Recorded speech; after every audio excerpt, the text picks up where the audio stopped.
With me is Gavin Wood. He's a co-founder of Ethereum. Let me explain I'll try to explain what this Ethereum does.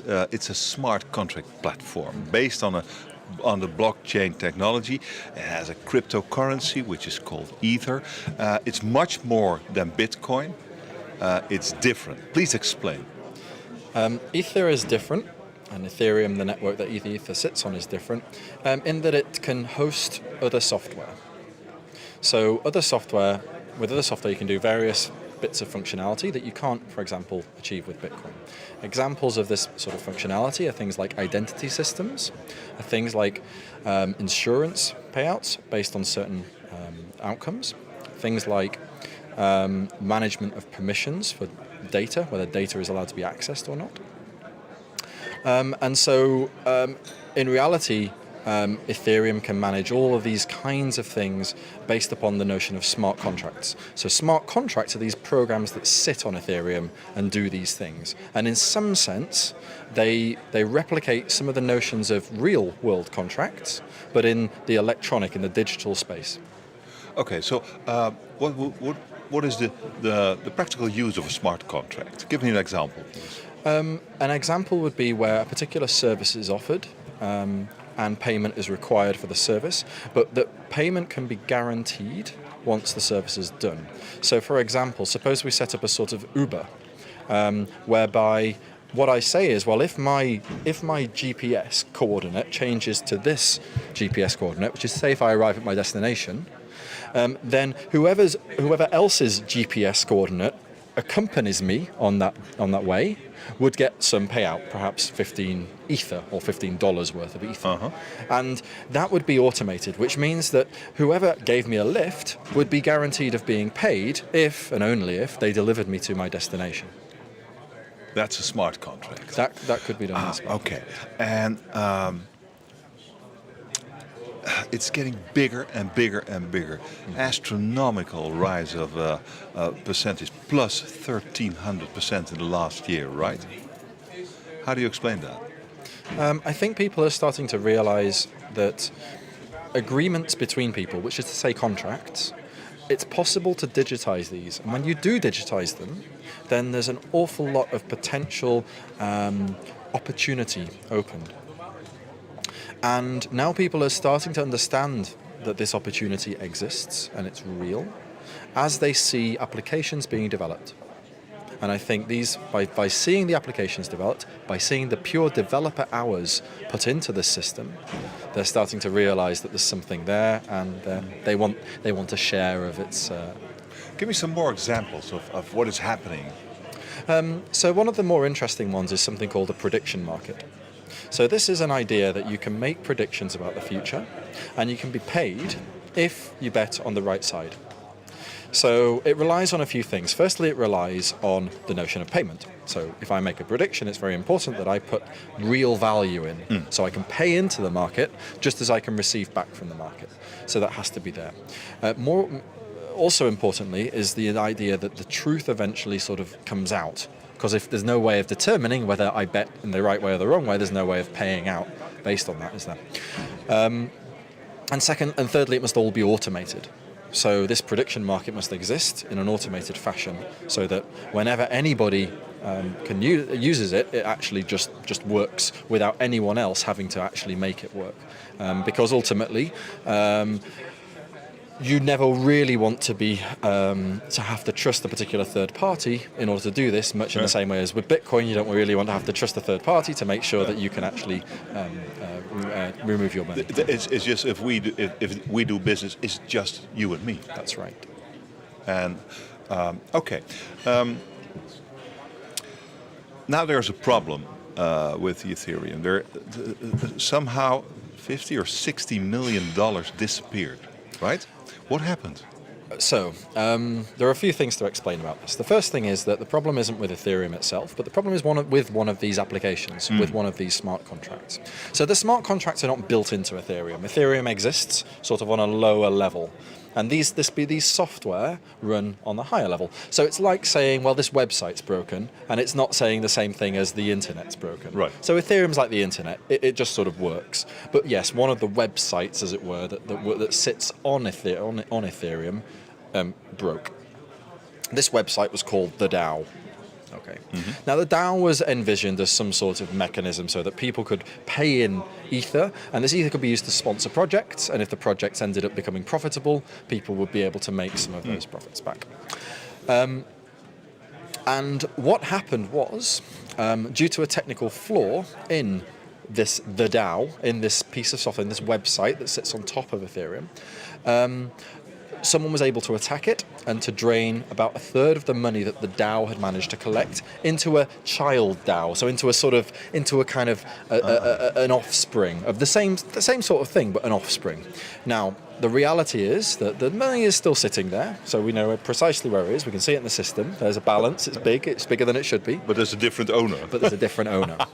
And at the moment, the owner is unable to withdraw it. So due to safeguards in the DAO, it sits at about 39 days before the owner can withdraw it.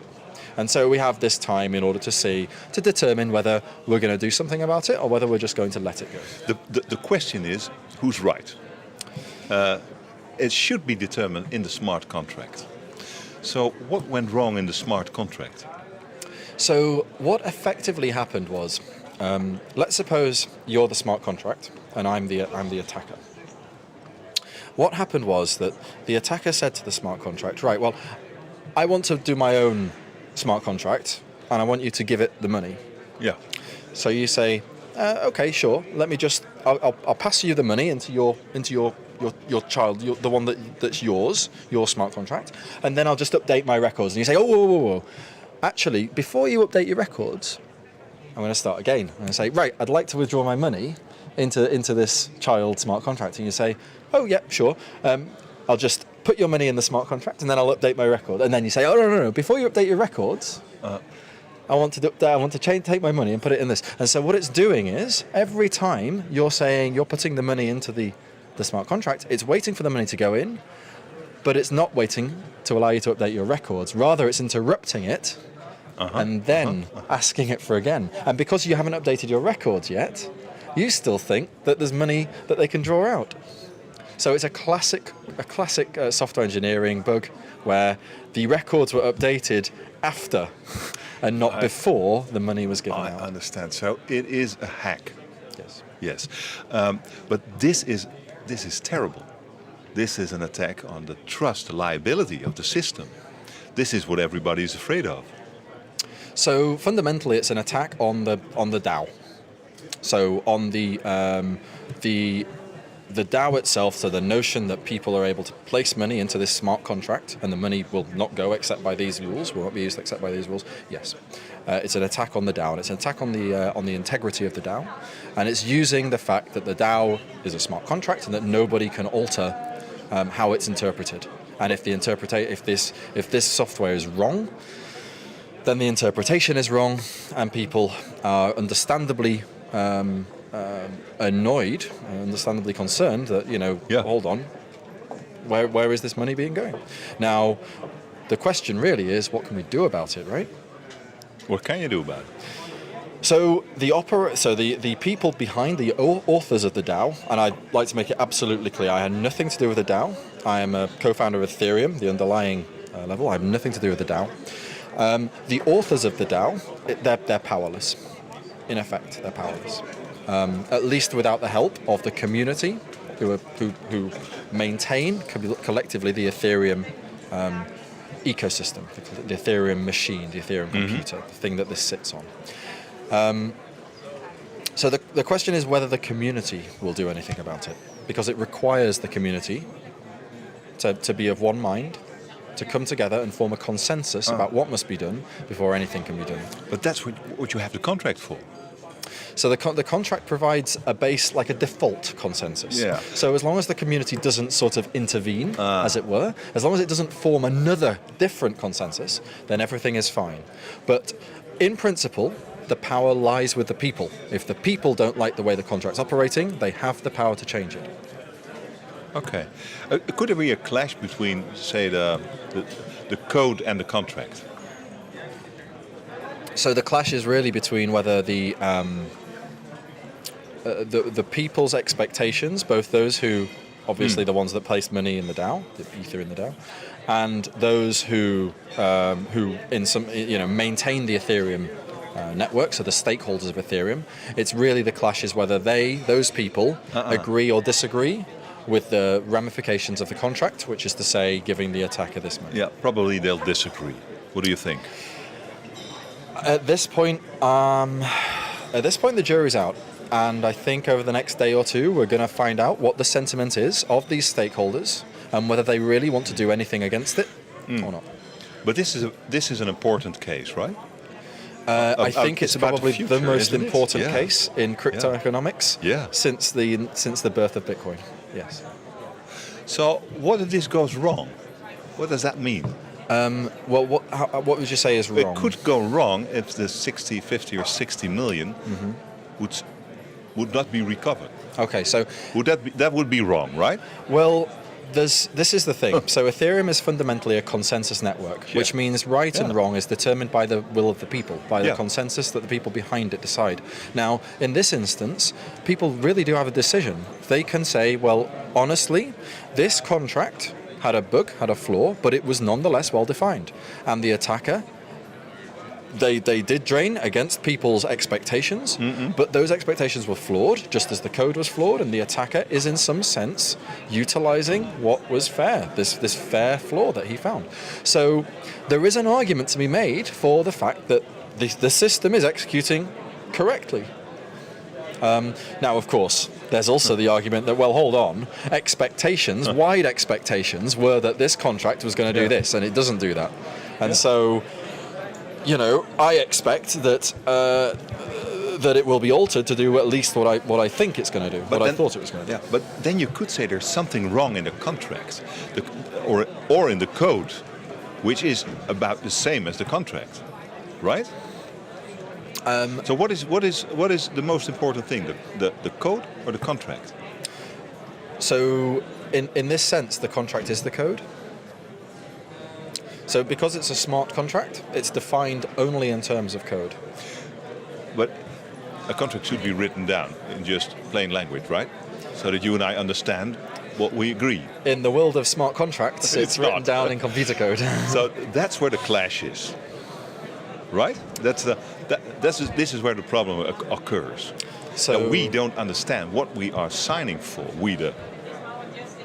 Well, in the signatures that were done were digital signatures, not any other kinds of signatures. Of course. And what did those digital signatures mean? Well, you have to view it in the wider context of the system that they were submitted to, which is, a very well-defined smart contract execution system that will not easily be intervened with, except by a consensus of the community, and it will execute the contract, the code, blindly, and that's what it did. And so, in some sense, the signatures give authority to the flaw and therefore to the attack. Why did you invent it, the Ethereum? Why? What was the thought behind it? Was it making money? Or was it building a community? What was the idea behind it? Providing people with a piece of technology that would allow them to have barrierless agreements between each other and without having to go to a third party to engage them. That's why. Was that because you wanted to make a lot of money? No, because I thought it was very important technology that needed to be developed. Okay. Did you make a lot of money on it? Not as much as some others. Not as much as some others. Okay. Would you like to explain that? There are many. Something went the other way, or? I suppose it was, in some sense, it didn't take the route of what you would normally expect a technological venture to take. The route was done in a much more inclusive environment where the people, normally in a technological venture, there's maybe 2 or 3 people that take, in some sense, the lion's share, subtracting from later employees and, of course, equity sales. But generally, there's 2 or 3 people. And that really wasn't the case with Ethereum. With Ethereum, it was always meant to be a very inclusive system, both in terms of how any of the sort of potential